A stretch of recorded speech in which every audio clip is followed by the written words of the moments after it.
We're gonna go ahead and just going full straight auto, for the straight auto. into it. All right, you go for it. Oh, you weren't kidding.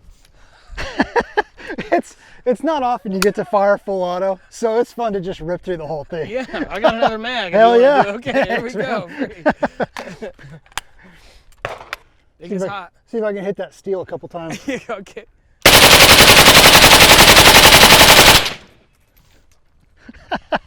That is so much fun, man. That's about the most fun you can have with your pants on. Not quite. We do have a belt fit. Ooh, all right. Okay. I may stand corrected.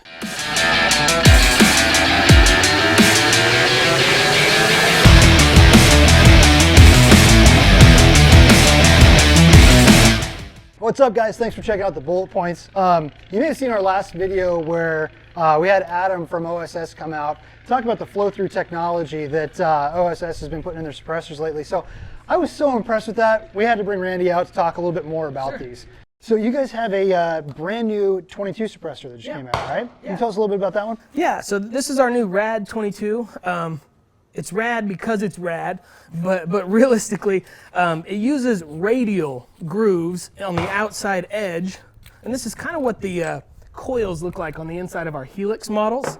The difference is it uses these radial grooves on the outside of traditional baffles we call flow baffles.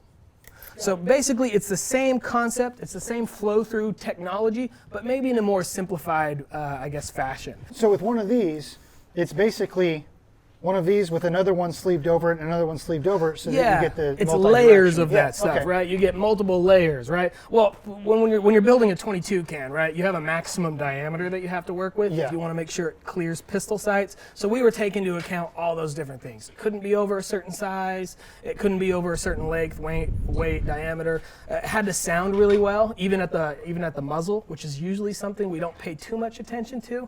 But we know that primary reason people buy a lot of 22 cans is for it to be really quiet and fun to shoot. Yeah. But basically it's the same kind of technology, just a little bit more simplified.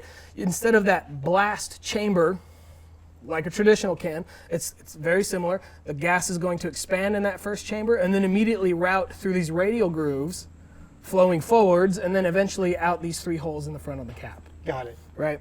So it is flow through.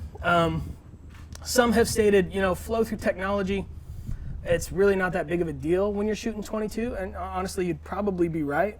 22s, I mean, they're all inherently really dirty, but 22s in general, there's just not a lot of blowback. But as soon as you start stepping up the pressure, right, with 22, especially subsonic 22, such a low pressure round, I mean, you're not going to get increased bolt speeds and whatnot. Maybe it'll run a little bit dirtier, but I don't know if you're going to be able to tell if you use a competitor can or if you just use any 22, because 22s are all dirty anyway. But if you start shooting maybe 22 mag, 17 HMR, or even like you step up to maybe like 5.7 millimeter, you're going to start feeling that difference because you're going to have more pressure going through the system. Technically, you're going to have more blowback if you're using a standard baffle can, and you're going to start to be able to take advantage of the benefits of flow through with our can. This is one of the testing guns, right? So when we were developing the 22 can, we got to make sure it's full auto rated on 5.7. We got to make sure it sounds right. We got to make sure also, as part of our specs when we're developing products, is that the blowback claims hold true. As far as measuring blowback, it's really difficult to do. I mean, the Army has a difficult way of kind of measuring it. Some people will wrap a piece of paper, a big poster board around the gun, maybe put paint on the bolt and try to measure particulate. There's a bunch of different ways to kind of try to measure blowback. Essentially, what you're trying to do is measure the pressure coming out of the bore when that bolt comes back.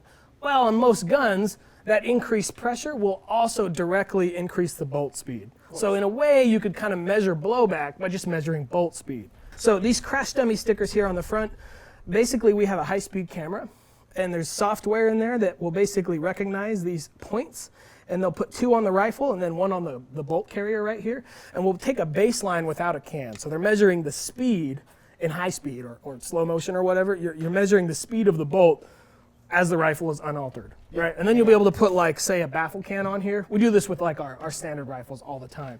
We do this with OEMs and international contracts all the time as part of our TDP. Basically, you'll take a baseline, then put a competitor can on there. See how blowback is changing their bolt speeds, Yeah, how it's increasing right? their bolt speed. And then they'll put our can on it, and we'll see if it's less, right? And if it's not really helping, then we know we need to, like, basically increase the flow, right? Right. If it's taking too much out of it, we need to add resistance in the system. Well, man, I'm really excited to get a hold of some of these things. I was so impressed with that last video we did with the lack of gas escaping that ejection port. That was on a 5.56. So I'm really excited to get behind 308, you know, belt-fed 5.7, 338 Lapua. I mean, I'm real excited to get behind a lot of these other ones. So let's pick some of these up, go out in the field. Awesome, let's go.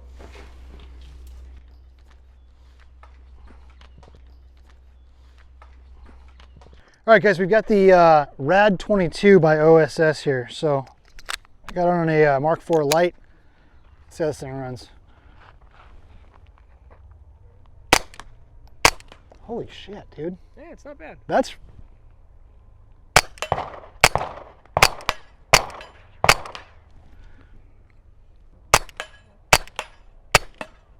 Wow, man. That thing's quiet, dude. All right, give it a run.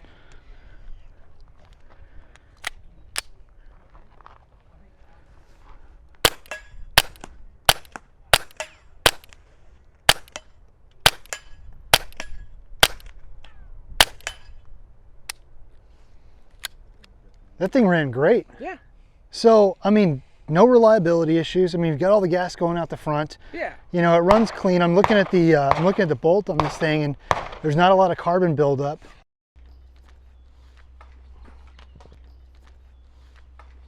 All right, so now we've got the Rad 22 on a Ruger Precision 22. 22. Which is a bolt gun. It's nice. This is the first 22 RPR I've seen. It's pretty cool. I'm excited. Yeah, I like it. It's light. Fair. I don't think it's that light. Dude, I mean, come on. Okay. This thing is light. Compared to my Sure. 6.5? No, sure. Yeah, this and 6.5 is freaking ridiculous, but this feels nice. All right.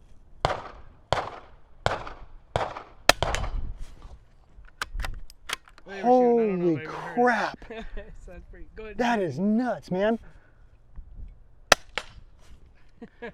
Dude, the metal hitting down there is way louder than the bullet exiting the barrel. I'm gonna fire it just like dirt back there so there's no ping. That's crazy. Yeah, I need that in my backyard. I got a pigeon. That is nuts, dude. Yeah, seriously, this would clear them out. Eurasian doves. That's what I got. Have at it. Annoying birds. Yeah, no joke. Yeah, that'd clear them out real quick. Seriously, guys, this is like... This is as loud as dry firing a 1022.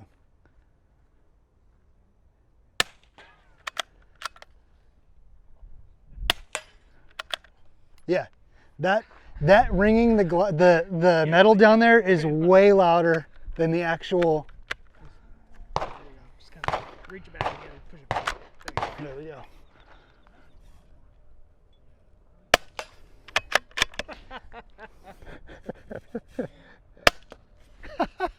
This is badass.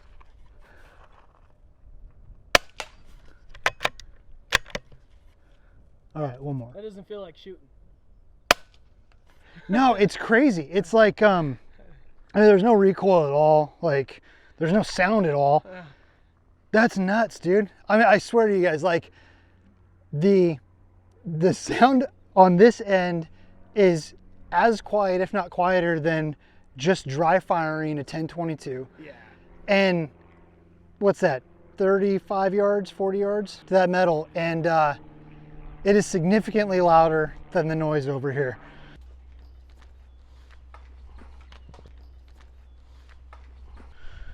All right, guys, same suppressor, now running 5.7 through the CMMG Banshee. Yep.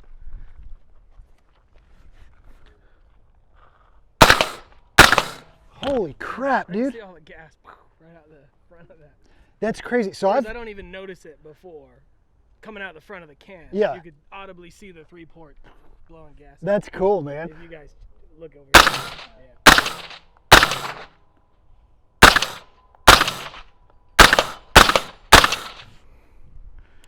That is incredible. So I've shot the Banshee many times before. I had a different suppressor on here one of those times, even on the 5.7 version.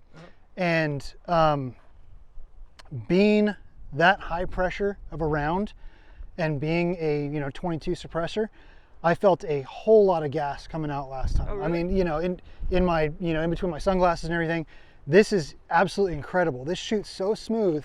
It feels like it actually dampens the recoil as well. This doesn't seem to me as recoil heavy as the other 5.7 Banshee I shot with another suppressor on there. Oh, well, cool.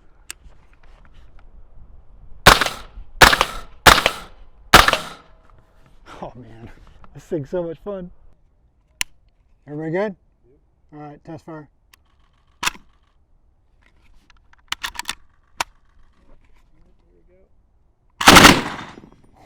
Maybe aim a little low. A little bit. There's no dot. Bottom of the rubber. I think your dot died. Push the button on the inside of it, of the knob. No, it just should be dial. No, Don't worry about it. it's off. All right. Have fun with it. Okay, ready? 3, 2, 1.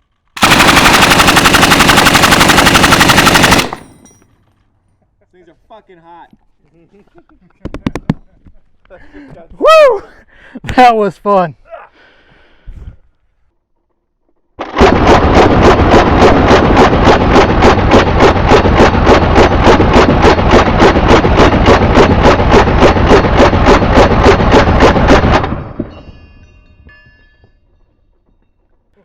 Now I'll tell you, there was a little bit of gas on that one. Dude, that was sweet, man.